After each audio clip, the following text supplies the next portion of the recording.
Want to know how elite tax advisors win the due diligence game to satisfy ultra-high net worth clients who expect the very best? Welcome to the Due Diligence Project podcast, where you get a chance to learn from the elite CPAs, virtual family office professionals, and tax specialists who are doing just that. We'll uncover their insider secrets on how they are dominating their competition, vetting new ideas, and supercharging their due diligence process to deliver extraordinary results. Bringing his 25 plus years of experience with top tax professionals across the country, please welcome your host, Alex Sunkin. Welcome to the Due Diligence Project podcast. Today's guest is Elliott Holland. Elliott is a graduate from Harvard Business School. He is an elite professional helping family offices with their due diligence process. So, thank you so much for joining us on the Due Diligence Project podcast. We're going to talk a lot about due diligence. And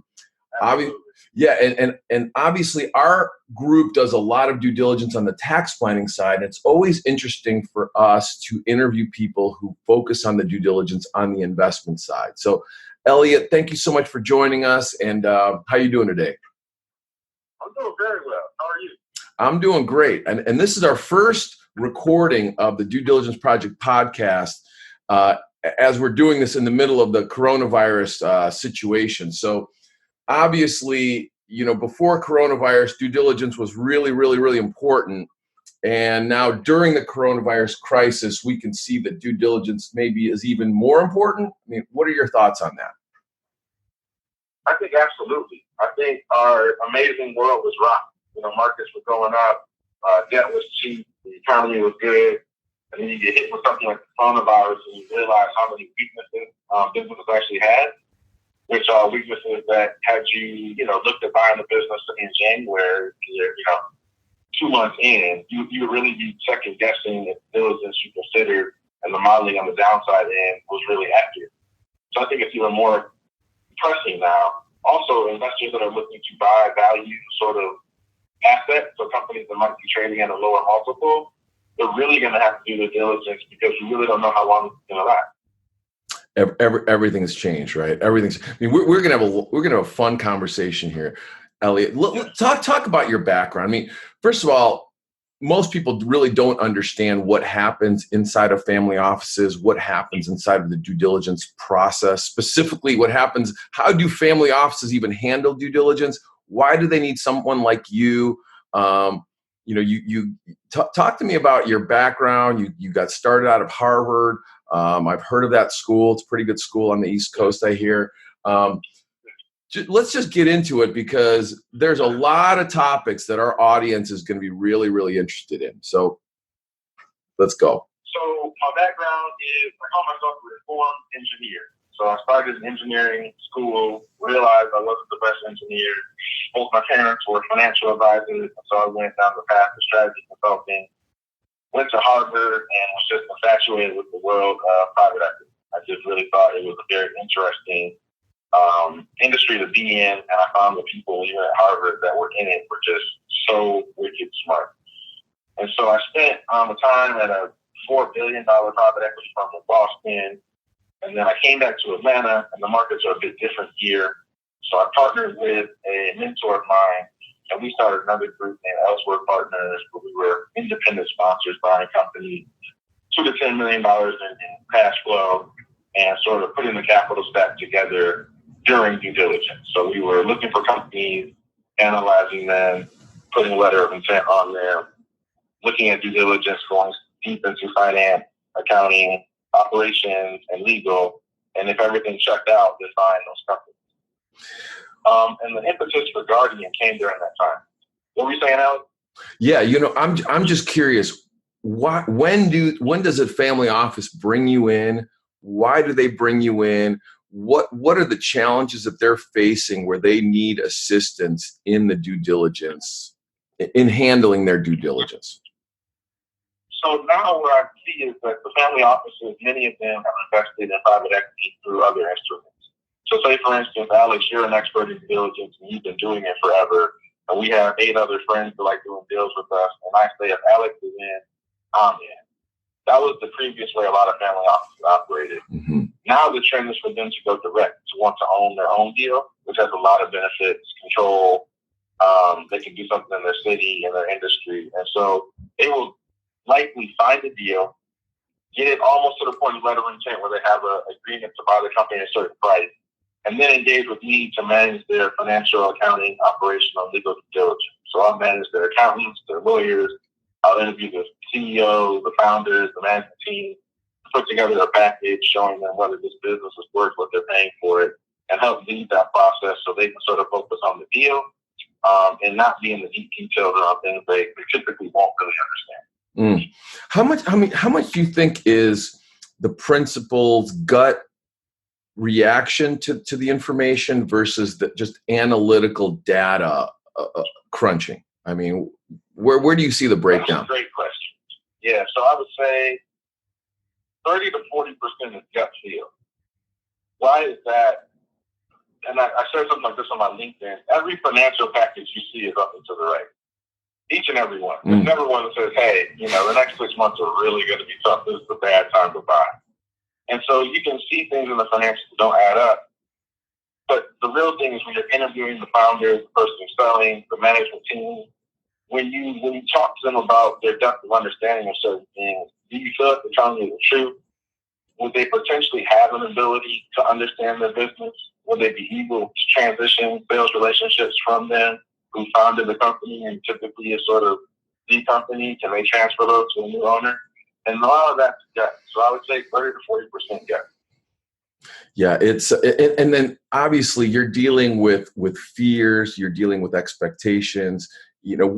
What's your role? Obviously, you're the intermediary between information that your clients are asking to analyze and also the wants and needs of your clients. You're also balancing information, feedback, input from, I'm sure, a number of advisors, attorneys, CPAs, financial people, specialists, promoters.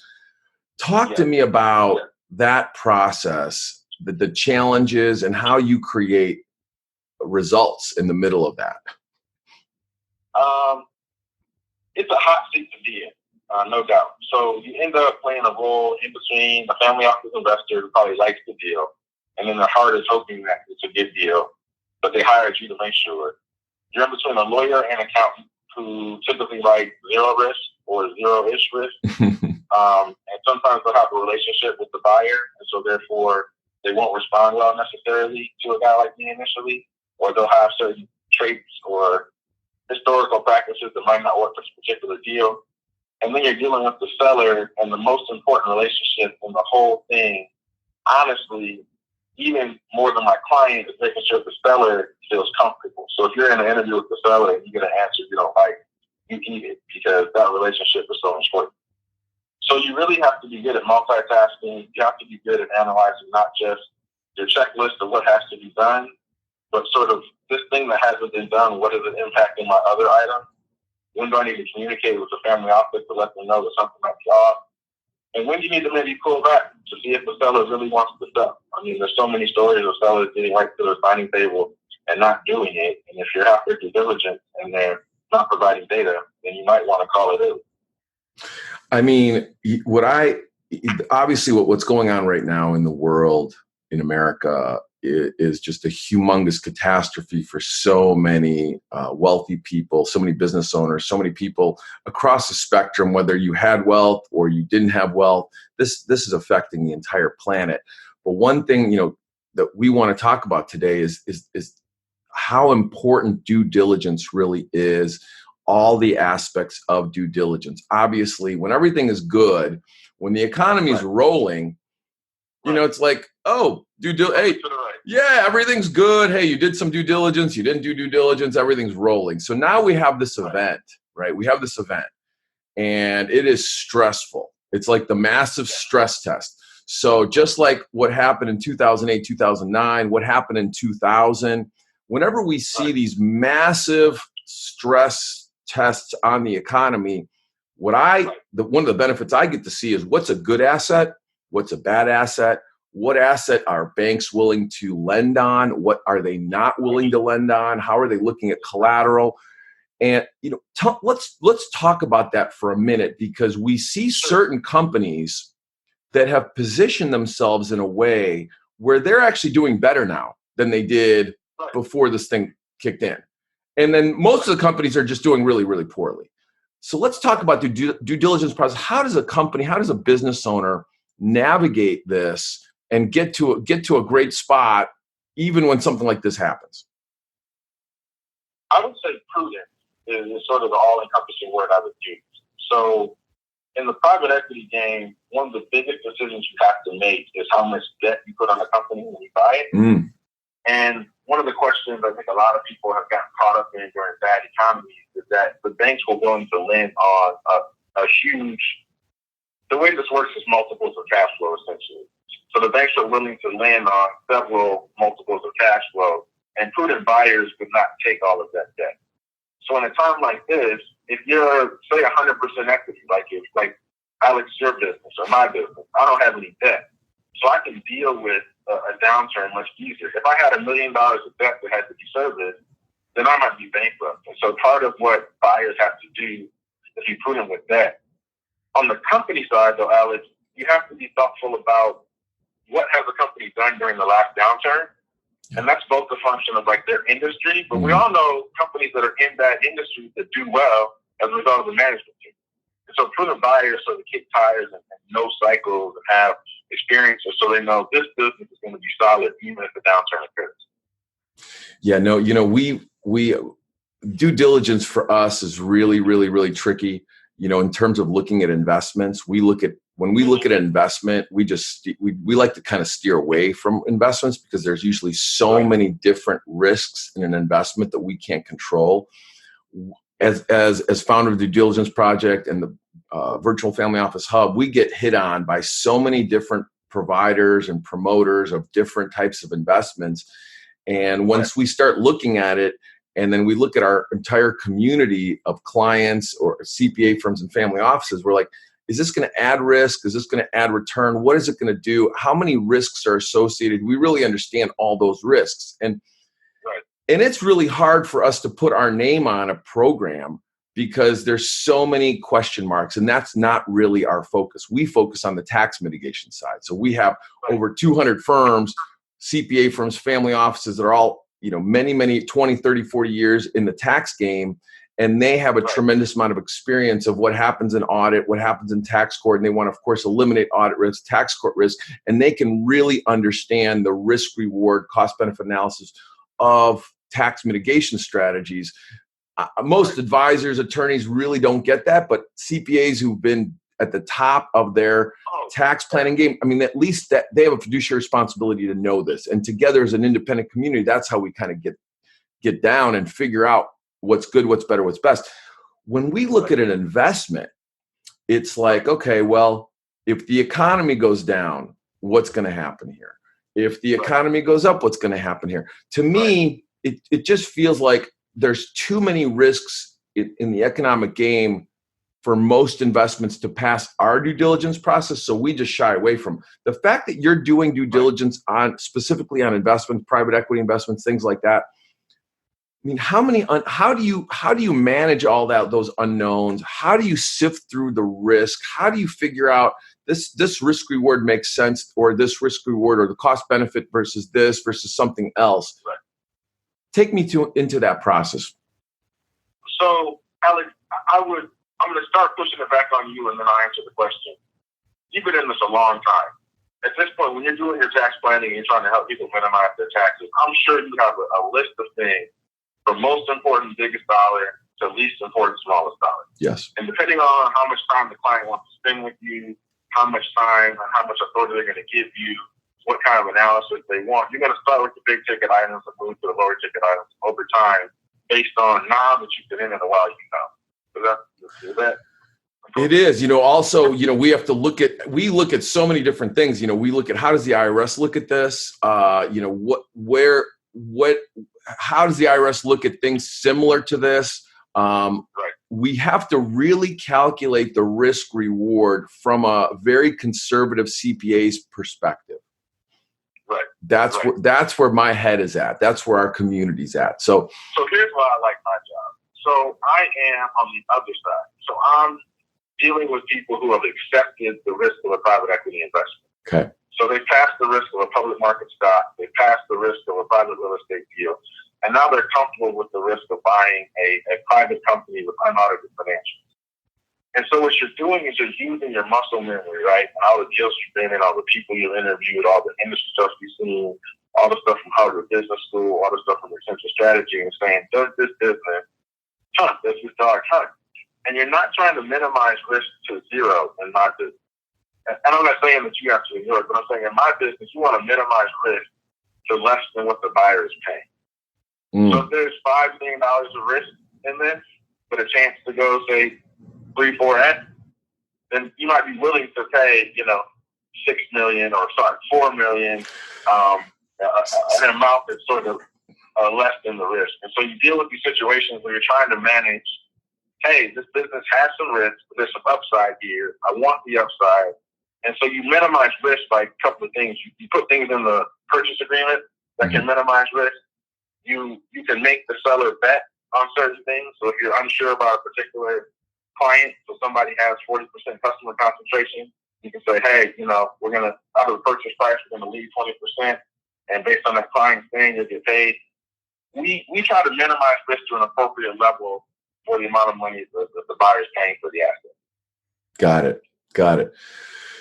It's interesting because the way we do this in our community is we take an idea that's brought to us by one of our favorite family offices or CPAs. We bring it in, we introduce it to a series of elite CPAs and family office leaders. We get their feedback on the risk. We understand the reward, we understand the benefits. Those are obviously very attractive. We just want to understand the risk. And so by showing it to a number of CPAs who are very, very risk averse, we really get to whittle it down, and we keep showing it to more and more and more. We show it to attorneys, we show it to a lot, and we get all of their feedback. And based on all their feedback and knowing that, some of these people have their own things that they want to try to promote, we have to kind of, basically just sift through all that. If I was looking at an investment deal and I started showing this investment deal to a number of investors or family offices, I would be scared that one of them is going to just take the deal and steal it, or not be honest with me. So the model that we use for analyzing risk reward of tax planning strategies, we couldn't use this open source peer reviewed model on the investment side because we just think those animals wouldn't be honest with us, number one, or steal the deal if they really liked it, number two. And so that's why I was just so curious to have this podcast with you to figure out how you do your due diligence versus how we're doing our due diligence. So the non-disclosure agreement is mission critical in our business. So when I'm talking to a family office, as soon as the engagement letter is signed, there's a non-disclosure agreement between me and them that I'll keep the deal secret. Then as soon as we're talking to our lawyers and accountants, there's non-disclosure agreements there. Talking to the bank, same thing. And because the deal environment ecosystem is so small, you sort of know who doesn't play fair in those instances. And there's huge recourse both financially and personally for not playing by the rules. The other piece is what Guardian Due Diligence brings to the table is not just the mind of myself and my partners, but we interviewed 50, 60 different accounting firms, 50, 60 different law firms. And you might say, Elliott, what the heck are you doing that for? Well, not all accounting firms or law offices are built the same. For a very particular type of deal, that 80% of the time that I'm working on, it's very important to bring the best accountants to bear, the best lawyers to bear, to really get the chance to minimize the risk to sort of the lowest point. And Guardian Due Diligence does that because otherwise the family office would be sitting there. So I have this great deal. I think the return's high, but I can't trust the financials. Now I'm dialing for lawyers that do transactions. Now I'm dialing for accountants that do transactions. And you don't have time for that during a 90-day due diligence process, which is typical for private equity. That's something you and I can absolutely agree on. Getting rid of your A-, B+, B players and only working with A and A+ players. We just really believe less is more. Having only A and A+ players, specialist resources as part of that inner circle, it's really, really, really critical. one of our favorite resources said it's almost when you're part of the VFO Hub due diligence project, it's like you pay for those people the wrong people not to be in the room. We only want the right people at the table because every decision is so critical. Every voice that's being given an opportunity to share, they have to come with credibility. They have to come with experience, and the more experience you have, the more we want to hear from you. Tell us something about you that maybe your clients don't even know, something private, something personal, interesting. Let's see. Something really interesting about me. So I was the sixth child of my dad, who had 7 kids, 5 with his first wife and 2 with my mother. And so I have brothers and sisters that are in their 50s and 60s, which kind of act like uncles and aunts when I was younger, rather. So our family is like 3 generations in one. So sometimes when I go out and I have my brother come out or my sister come out, and they're like, yeah, well, that's how that happened. That's cool. I mean, it's great to have, you have a lot of family members. You can connect with them. Family is very, very important, especially during, it's always important, especially during challenging times like this. Are you, how are you handling the situation with the coronavirus, with the confinement, all that good stuff? I think I'm doubling down on being more focused. I don't want to be busy. That's one. I am realizing there's some benefit in sort of being in the house, listening to more podcasts, enjoying family time more. I think you can get more people on the phone. So any phone calls that were talked before, now's the time to go try to set those up. I also think in any sort of travesty, there's opportunity. And so as much as like the news will say, crazy, bad, run for the hills, the investor in me is like opportunity, opportunity, opportunity. And you try not to be insensitive around that, but the reality is a lot of people will make money in the time. So stay in balance with being thoughtful. What are your clients looking for right now? What are you looking for? What are these opportunities that you're talking about that we should be thinking about, that our audience should be thinking about? So my clients are thinking about, where is the bottom? Is it a month out, 2 months out, 6 months out? And what they're doing is, if they're sitting on piles of money, they're kind of doing like Warren Buffett does. He kind of waits till things are really nasty. And when somebody needs a big check, he has it at a very appropriate return for his investors. And so what they're doing is kind of saying, is it now? Is it now, Elliott? Is it now? And then do we look at it now, hoping that the bottom will occur during our due diligence process? Where should we be looking? What industries? What areas? These officers that are doing investment opportunities don't really stop and like hang their hat on the wall for 2 months. And so where there is opportunity, you're trying to put them with it. And then you're also trying to have a thesis for the future. That's me at Guardian, to be able to convey that to my customers who may not be interested in doing the deal today because things are just so tumultuous. But maybe in 45 days they will, but they'll be able to do it better if they sort of have a vision for the future that makes some sense. So I think they're asking for clarity and also some clear thinking about what they should be doing. A couple more questions. This has been great. I understand money decisions, investment decisions can be analytical, can be emotional, can be a combination. Right. What's your take on that? What percentage of do you think that some of these investment ideas that your clients are making, that you're making, maybe are emotional versus analytical? Once a buyer sees the deal that they like, they are highly emotional about it, almost across the board. And one of the things investors do over time is they have to just limit that emotional response to be more analytical, right? So I would say most of my clients are new to the private equity game.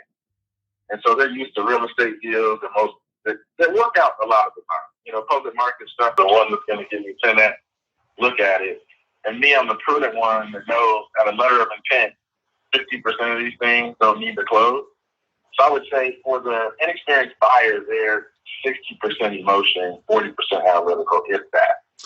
And for me, I'm probably 80% analytical and 20% emotional. I try to push that 20 down to 10. Deals are exciting, but it's the time when sellers and companies sort of have the highest incentive to misrepresent things.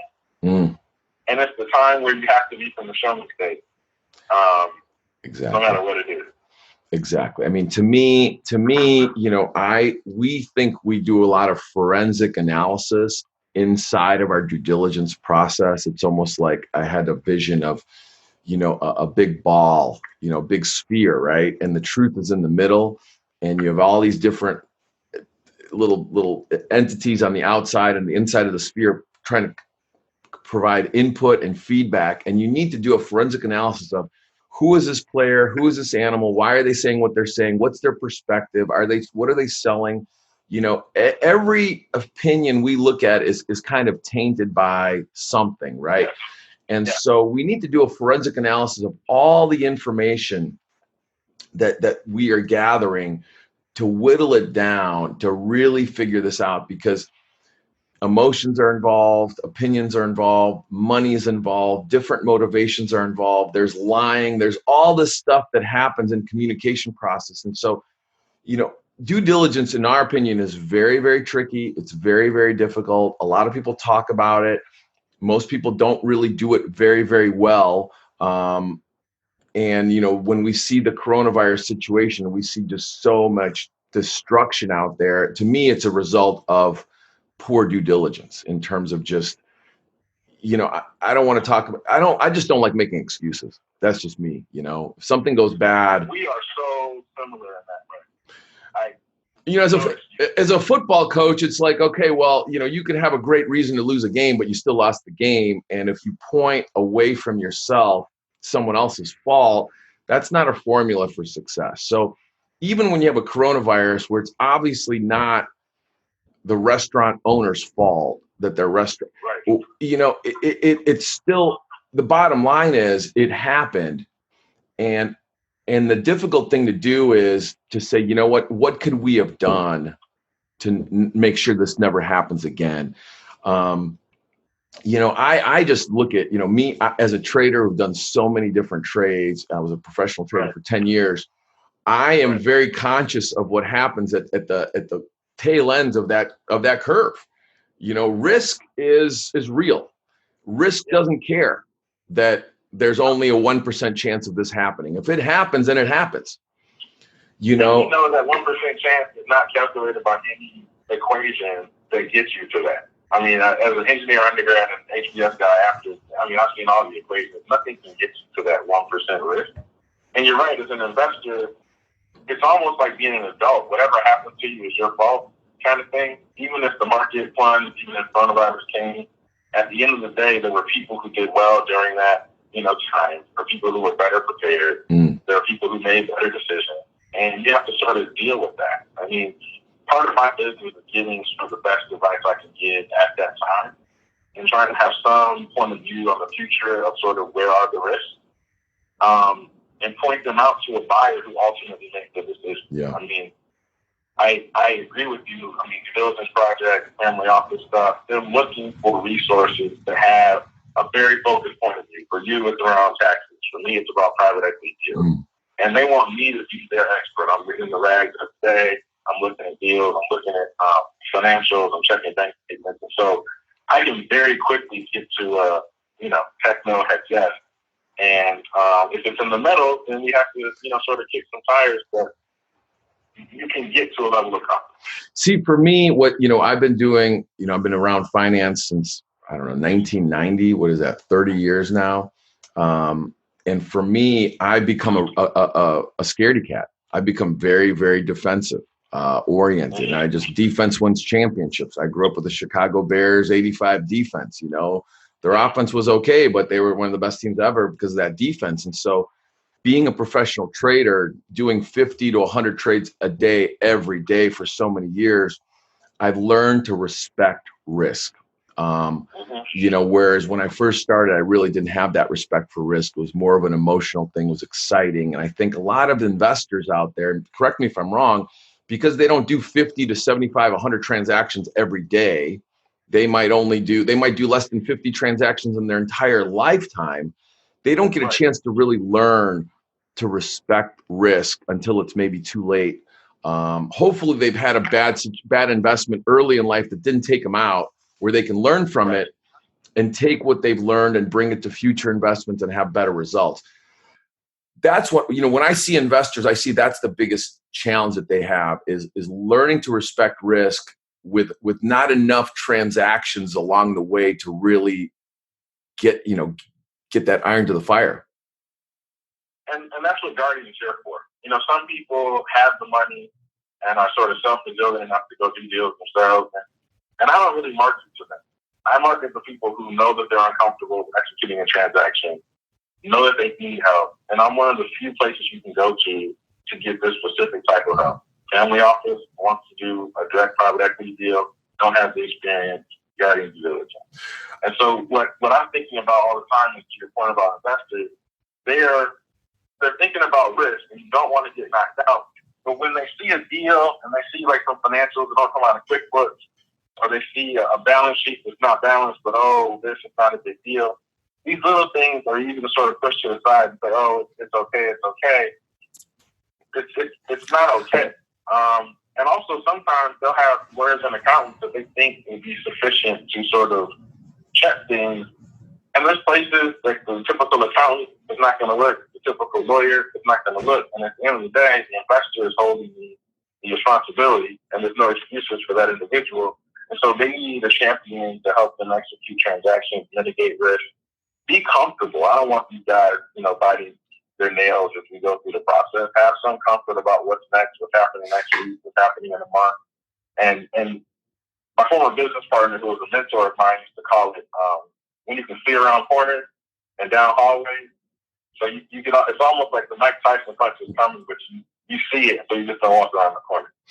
I think what you do, I think from this conversation, what I gathered is you really take the emotion out of it. I think the emotion is the culprit. The emotion is the problem. And there's no room in business for emotion. There's no room in investments and risk taking.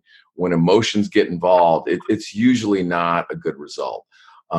So having people like you and having systems in place where we take this emotional due diligence process, hey, this is it. We fell in love. This is it. We're gonna get married, and all of a sudden, that's a very dangerous thing. To have a process in place that eliminates all these feelings and emotions and just whittles it down to the bottom line, risk reward, cost benefit analysis. This is what's good, what's better, what's best. I think that is really the key to what you're doing. To bring value to your clients. That's really the key. That's what investors really need. And obviously, we don't want things like coronavirus situations ever to happen again. We don't want it happening right now. But this is the time where you can really look at your portfolio and say, what worked, what didn't work, why did that work, why did it not work, and what are we going to do moving forward to make sure that we clean up the faulty processes in our due diligence to make sure this never happens again. And I'll tell you what, the people who have been in it as long as I have, and longer than I have, we learned through our failures. I could talk for days about things I messed up on, wasted money flying to see a guy who cloud version of QuickBooks wasn't up when I got there. People who had major contracts that were supposed to be renewed each week for 2 months. All kinds of stuff. And so you really want an experienced person doing such an important job. You have to take the emotion out of it. Most times when you get perspectives on the business or a CIM, a confidential information memorandum, it's all glossy, it looks pretty, it looks like business that's just destined for greatness. And most of the things in that presentation are marketing statements and hyperbole. And so you're right, kind of saying, hey, I see your materials. Let me just tell you, until we see these things, I wouldn't spend that much time falling in love with that presentation. You know what? Experience. There's a lot of people out there. They're doing a lot of talking out there. I think due diligence, quality due diligence is more important today than ever because people just overwhelmed with information and they need to figure out how to quantify that information, get rid of the junk, focus on what's most important. And I think you're hitting the nail on the head.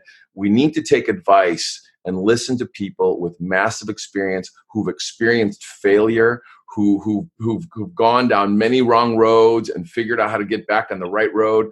If you have a network and community of people like that across many different spectrums, and you show them things, the feedback you get from those people is very, very different from people, someone who's been in the industry for 5-10 years and is basically a salesperson. To me, that is especially if they're a really good salesperson, that to me is a very dangerous person. No experience, great marketing, great salesmanship. That is a recipe for disaster. But you need people. It's terrible, Alex. It's terrible because people will represent that they've done things that they haven't done. And then people will sort of overextend sort of their gray hair and experience and some other things to assert that they're excellent in this thing.